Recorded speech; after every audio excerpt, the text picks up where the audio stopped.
열심히 뛰시기 바랍니다. 네, 그러면 됐습니까? 예.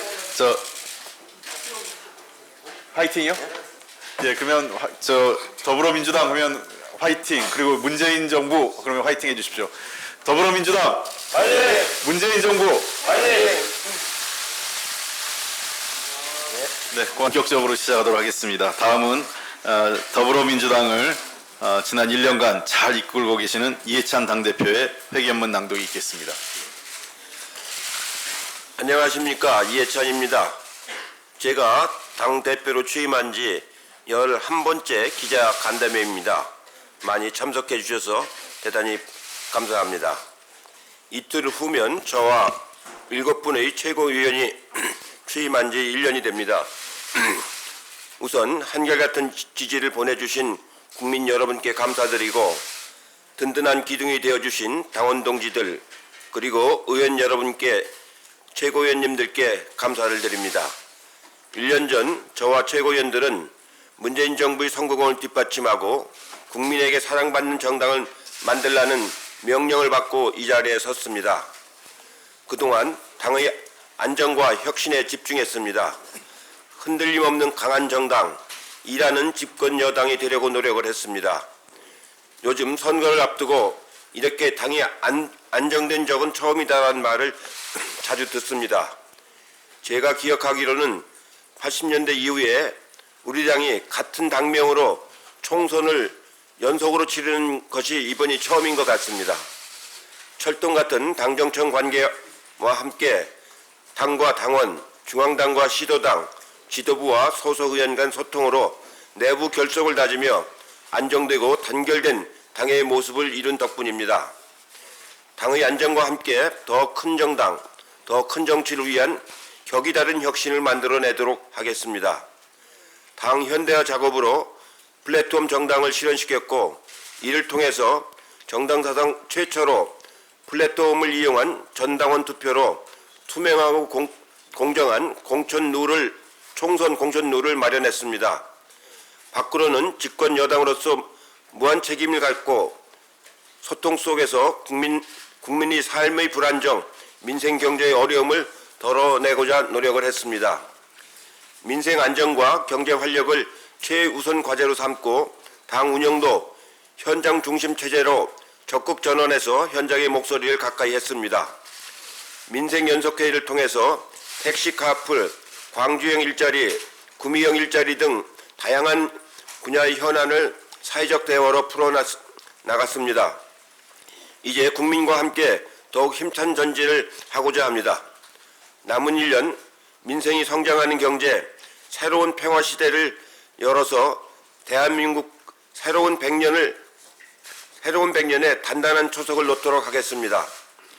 우선 대내에 직면한 경제 도전부터 주도적으로 극복을 하겠습니다. 민주당은 일본의 경제 도발에 정치적, 외교적 역량을 모아 대응하면서도 우리 경제 전반의 활력을 높이기 위한 정책을 강력히 시행하도록 하겠습니다. 당은 2개의 특위를 구성해 활동 중에 있으며 매주 핵심 소재 부품 산업 현장에서 최고위원회도 개최하고 있습니다.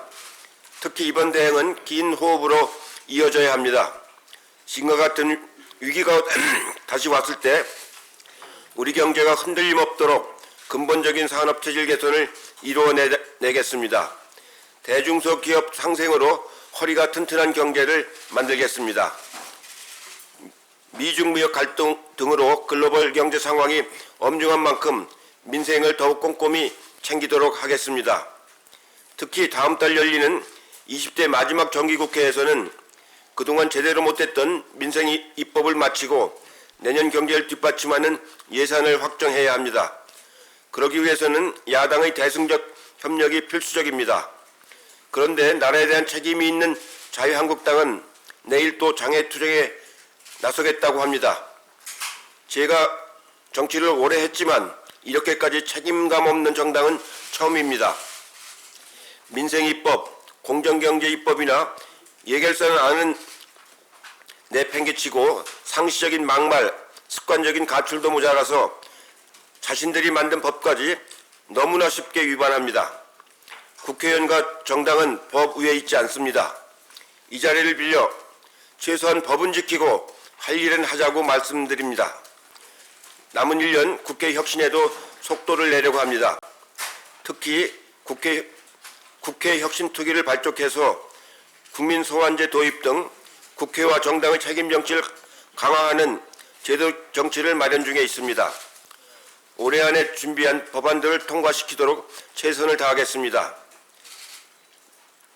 믿지 못할 국회 시대는 20대로 끝내야 하지 않겠습니까? 지방 분권과 균형 발전을 위해서 최선을 다하겠습니다. 최근 국회 세종의사당 연구 영역이 끝났습니다. 분권과 균형 발전의 중요한 계기로 삼아 제대로 만들어 내겠습니다. 한반도 평화, 동북아 공동 번영을 위해 할 수 있는 일을 다하겠습니다. 쇠는 뜨거울 때 두들겨야 합니다. 지금처럼 남북한 북미 대화가 진전된 적이 없습니다. 이번 기회에 대립과 단절의 한반도를 평화경제의 시대로 이끌어야 합니다. 당 대표로서 가장 큰 과제는 다가오는 내년 총선에서 승리하는 일입니다. 내년 총선은 정말로 중요합니다. 이명박, 박근혜 시대로 돌아가느냐 아니면 촛불혁명을 완성할 수 있느냐를 가늠하는 중요한 선거이기 때문입니다. 촛불혁명 전에 만들어진 국회가 문재인 정부의 손발을 묶었습니다. 촛불의 힘으로 정권교체를 이뤘지만 개헌과 한반도 평화, 권력기관 개혁, 민생경제 입법 모두가 막아서고 있습니다. 문재인 정부는 강력한 우군이 필요합니다. 민주당이 내년 총선에서 승리해야 과거로 회귀하려는 세력을 막을 수 있고 촛불혁명 완성에 동력을 더할 수 있으며 문재인 정부의 성공을 강력히 뒷받침할 수 있습니다. 민주당은 차분하게 승리의 발판을 마련해 나갈 것입니다. 시스템 공천으로 누구도 이의를 제기할 수 없는 공천혁명을 이루어내겠습니다. 인재 영입위원회를 조속히 가동해서 외교, 안보, 경제 등 각 분야에서 문재인 정부의 철학을 공유하는 유능한 인재를 발굴하겠습니다. 청년과 장애인 등 정치적 약자를 대변하는 분들을 모시도록 하겠습니다. 9월에는 거당적 정책 페스티벌을 할 예정입니다. 여기서 시대 정신을 담은 공약 발굴에도 최선을 다하겠습니다. 제가 가진 욕심은 단 하나입니다. 반듯한 나라, 나라다운 나라를 만들고 민주당이 좋은 정당, 튼튼한 정당이 되는 것입니다. 남은 임기 1년도 국민을 향한 진심으로 똘똘 뭉쳐서 총선 승리, 문재인 정부 성공, 정권 창출의 역사를 반드시 써나가도록 하겠습니다. 감사합니다.